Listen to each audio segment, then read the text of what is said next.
ખોડીદાસ મહારાજની જય, લાલજી મહારાજની જય, કલ્યાણ મહારાજની જય. આજે ઘણું સરસ, એટલે અત્યાર સુધીનું જે કંઈ વક્તવ્ય આપ્યા, જે કંઈ પ્રવચન કર્યું, બહુ સરસ. કારણ કે જે ખરેખર જરૂરિયાત હતી એ આજે પ્રવચન થયા છે. રહેણી કોને કેવી, કહેણી કોને કેવી, ગુરુ વચને કઈ રીતે રહેવું, એ જ્યારે આપણને સમજાઈ જશે તો બીજું કંઈ કરવાની જરૂર રહેતી નથી. ઠીક છે, આજે આપ સૌ અધિકારી સમક્ષ, આપ સૌ સંતો ભક્તો સમક્ષ મારો નિજ મત, એટલે પોતાનો મત છે, મારા પોતાના વિચારો છે, એ આપની સમક્ષ રજૂ કરું છું. અમલ કરવો ન કરવો એ આપ સૌ અધિકારીઓ સંતો ભક્તોની ઈચ્છા મુજબ થશે. મારે બે ત્રણ સૂચનો એવા છે કે આપણે જ્યારે જ્યારે મેળાવડો કરીએ છીએ ત્યારે આશીર્વાદ સામૈયા આપણે મંડપમાં પહોંચ્યા પછી આશીર્વાદ વચન આપણે દરેકને આશીર્વાદ આપતા હોય છે સંતો ભક્તો. અને ત્યાર પછી રાતના જ્યારે સત્સંગ ચાલતો હોય ત્યારે સત્સંગમાં બધા આપણને લાભ આપતા હોય છે. મારું કહેવાનું એવું છે કે જે સાંજના 1.5-2 કલાક આપણે સત્સંગ ચાલે છે, સામૈયા આવ્યા પછી મંડપમાં જ્યાં સુધી પ્રસાદ લેવાનો ટાઈમ ન થાય એ દરમિયાન જેને તમે વાણી આપો, પ્રવચન આપો અને એ પ્રમાણે એ જ વ્યક્તિને ફરી વખત ના આપો, બીજી વખત ના આપો. બીજી વખત આપવામાં શું થશે, પહેલી વખત 15 મિનિટમાં શું બોલવું, 10 મિનિટમાં શું બોલવું, એટલે કોઈ બોલી શકશે નહીં. પણ 5 તમે 1.5-2 કલાકમાં 5-6 ને તમે વક્તવ્ય આપવાનું અથવા તો વાણી બોલવાનું કહેશો, એનું બર્ડર જે પાછળ રાતના છે એ તમે કોઈ પણ વ્યક્તિને 5-10 મિનિટ વધારે ટાઈમ આપી શકશો અને બધાને મોજ આવશે, બધાનો લાભ મળશે. એક એ સૂચન છે. બીજું છે કે આપણે આટલા બધા જ્યારે સંતો ભક્તો અને બધા વક્તાઓ આપણી સમક્ષ હાજર હોય ત્યારે આપણે હંમેશા કોઈ દિવસ મોટી કે લાંબી વાણી ના બોલવી જોઈએ. આજે 15 મિનિટ તમે તમારી વાણી, ભલે તમારો પોતાનો નિજાનંદ છે, તમારા આનંદ માટે તમે વાણી બોલી રહ્યા છો, પણ એના કારણે બીજા જે 2-5 આપણા જે વક્તાઓ હોય એમને ટાઈમ ન મળે. તો આ એક ધ્યાન રાખવાનું. તમારા ગુરુવારીના ભજન, જ્યાં ભજન હોય, ટાઈમ હોય, તમે અડધો કલાકની વાણી બોલો તો એનો કોઈ વાંધો નથી. પણ આ જનરલ જ્યારે જ્યારે આવું થતું હોય ત્યારે આ વસ્તુ કરવાની જરૂર છે. બીજું, સુરત, દેવગાણા કે જ્યાં જ્યાં મંડળો ચાલે છે ત્યાં ભજન થાય છે. ગુરુવાર, શનિવાર કે જે કંઈ નક્કી થયા અઠવાડિયામાં એક વખત ભજન થાય છે. તો એ ભજનની અંદર ખાલી ભજન કરવા કરતાં ભજન છે એ નિજાનંદ છે. અને એ જે આનંદ છે, જે વાણી બોલતા હોય એને વધારે આનંદ એને હોય છે. બાકી બીજા બધા જે શ્રોતાઓ હોય એને પણ આનંદ હોય છે. પણ એ આનંદ આપણો જે છે ને ક્ષણિક છે. તો મારું કહેવાનું એવું છે કે આપણે ઘણા સંશયો હજી છીએ.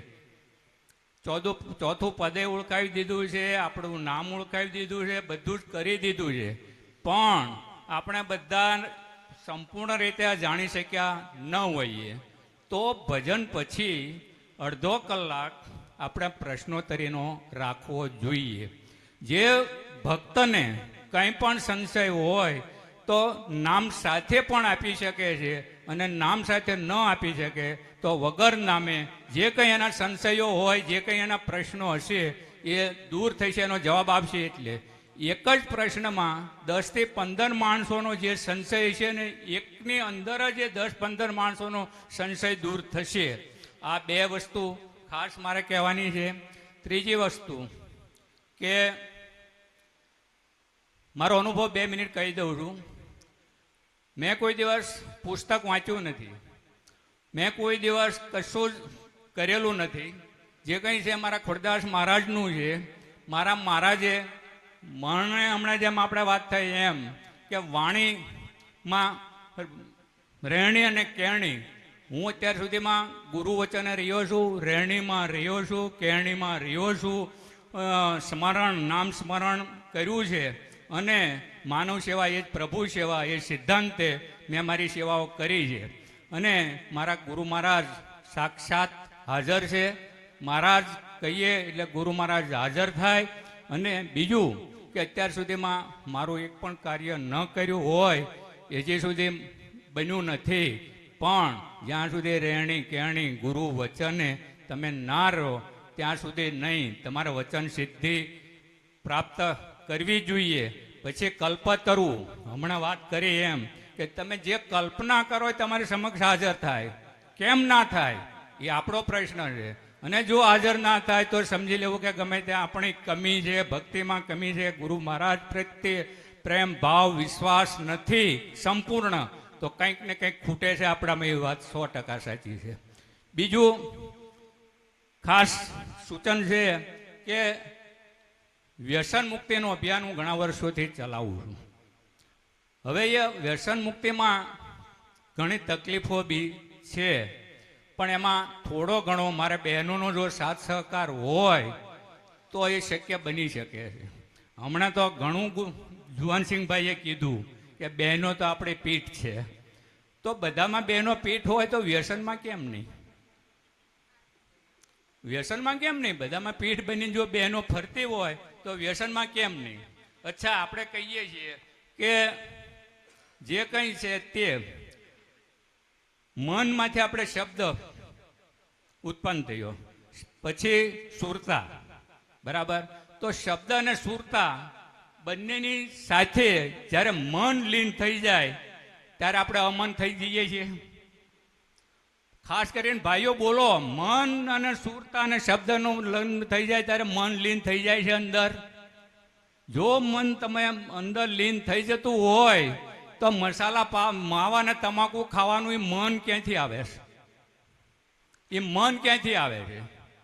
બેમાંથી એક વસ્તુ નક્કી છે કે તમારું મન હજી સ્થિર નથી થયું, અને જો સ્થિર થયું હોય તો માવા મસાલામાં મન ભટકે નહીં.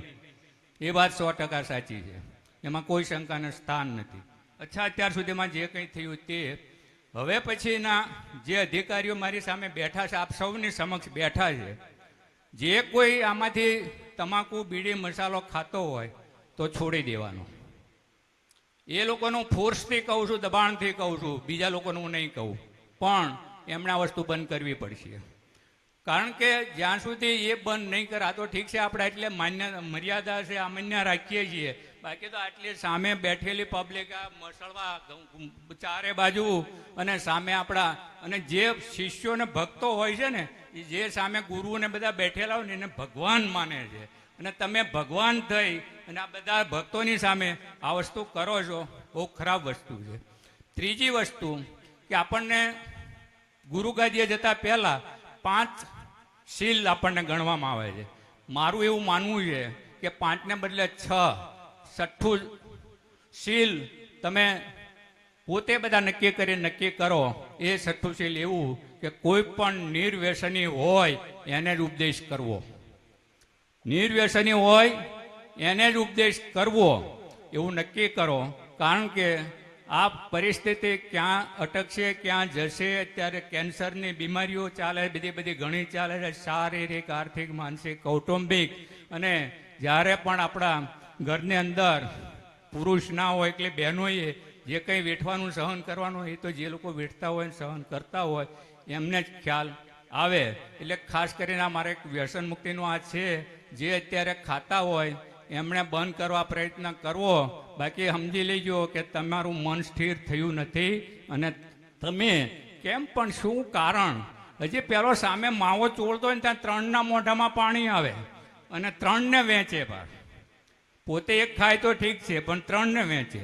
આ બધી વસ્તુ ખરેખર ખરાબ છે, બધી જ રીતે ખરાબ છે, આપણને શોભતી નથી. આપણે આમાં સંસ્કારી અને ગુણકારી કઈ રીતે કહી શકીએ એ બધી વસ્તુ અગત્યની છે. પ્રયત્ન કરજો. વિશેષ કંઈ કહેતો નથી એના માટે, કારણ કે મન સિવાયમાં કાંઈ નથી, એક જ ધડકે. મારો દાખલો એક જ આપીશ. કોલેજના છેલ્લા વર્ષમાં અમે ભણતો હતો, મારો પાર્ટનર હતો, 5 વાગે જ્યાં સુધી ચા મારા માટે લઈને ન આવે ને મને જગાડે પહેલાં ચા હાજર ન કરે ત્યાં હું સુધી ઉઠતો નહોતો. એમ મને જ વિચાર આવ્યો ક્યાં સુધી, કાલ કોલેજ પૂરી થશે, ગમે ત્યાં જઈશું, ક્યાંય હશે, મળશે, નહીં મળે તો શું થશે. એમ એક જ ઝાટકે કાલથી ચા બંધ. એક જ ઝાટકે 3.5 વર્ષ ચા ના પીધી. 3.5. હવે કોણ કામ કરે છે આમાં? મન. તમારું મનોબળ મજબૂત હોય તો અત્યારે ને અત્યારે તમે છોડી શકો. કેમ ના છૂટે? આ એક વસ્તુ બહુ જરૂરી છે અને તમારા માટે જ છે. બીજું, આપણે એક સમાજ કુટુંબ બધું લઈને બેઠા છીએ તો અત્યારે એક અંગદાન, દેહદાન, ચક્ષુદાન આ વિશે બધાએ અજીતભાઈ જોડે ચર્ચા બધાની થઈ ગઈ છે. એક તમે ટીમ બનાવો, આ બધી વસ્તુ જરૂરી છે. આપણને એક મહારાજે આપણી અંદર રહેલી અજ્ઞાનતા આપણને જ્યારે દૂર કરી ગુરુગાદીએ ગયા ત્યારે તો આપણે કેટલો આનંદ આપણને આવે છે. હવે જ્યારે જે વ્યક્તિ અંધ છે જન્મથી કે ગમે ત્યારથી, તો એ તો કશું દેખી શકવાનું નથી, પણ જે દાડે એની ચક્ષુ જ્યારે મળશે ને ત્યારે એ માણસ કેટલો ખુશ થશે કે એ કોઈ એની સીમા નથી. બીજું કે તમે ચક્ષુદાન કરીને એ જે તે વ્યક્તિ જેટલા વર્ષ જીવશે ત્યાં સુધી તમે એના શરીરમાં જીવિત છો ને છો, તમારું અંગ છે એના શરીરમાં. એટલે આ છે બધા અંગોનું દાન, આ તે બધું કંઈ પણ એ તો કીધું છે અજીતભાઈને કે ભાઈ તમે આનું કંઈક વ્યવસ્થા કરો, સંગઠન કરો, તમારા બધા માટે જરૂર છે. કાલ સવારે આપણે જરૂર પડે, બીજાને જરૂર પડે. બીજું કંઈ ના કરો તો કમસે કમ ચક્ષુદાન કરો. અને બ્રેઇન ડેડ હોય અને જ્યારે માણસ મરી જાય છે એના બધા અંગોનું દાન આપણે વાંચીએ છીએ. એક દાખલો આપું, સુરતની જ એક છોકરી વાણિયાની એક્સિડન્ટમાં એનું બ્રેઇન ડેડ થઈ ગયું. હોસ્પિટલમાં જાહેર કર્યું કે એનું બ્રેઇન ડેડ છે. તો વાણિયા હોવા છતાં એમણે એમનું કિડની દાન કર્યું. એ કિડની અમારા જ ગામના એક ભાઈને કિડનીની જરૂર હતી. એની કિડની નાની કિડની મેચ થઈ અને એ બેનની કિડની એ ભાઈને ચડાવી અને એ ભાઈ અત્યારે અમારા ગામમાં અત્યારે હયાત છે. છેલ્લા 5 વર્ષથી એ બહુ એના આધારે જીવી શક્યો છે અને એના આધારે ટકી શક્યો છે. વધારે કંઈ નહીં બોલતા, આજની તારીખમાં અત્યાર સુધીમાં કલ્યાણ મહારાજની જેટલી પૂનમો ઉજવાણી છે એ પૂનમોની અંદર મારાથી મન, વચન, કર્મથી કોઈ પણ પ્રકારની ભૂલચૂક થઈ હોય તો આમ સૌની ક્ષમા માગું છું, ખૂબ ક્ષમા માગું છું. પ્રત્યક્ષ પરોક્ષ રીતે મારા કાર્યની અંદર મને જે કંઈ જવાબ, જે કંઈ સાર સહકાર આપ્યો એ બદલ ખૂબ સૌનો આભાર છું. ધન્યવાદ. ખૂબ મને શાંતિ સાંભળ્યો તે બદલ આપ સૌનો ખૂબ ધન્યવાદ. બોલો સદગુરુ મહારાજની જય.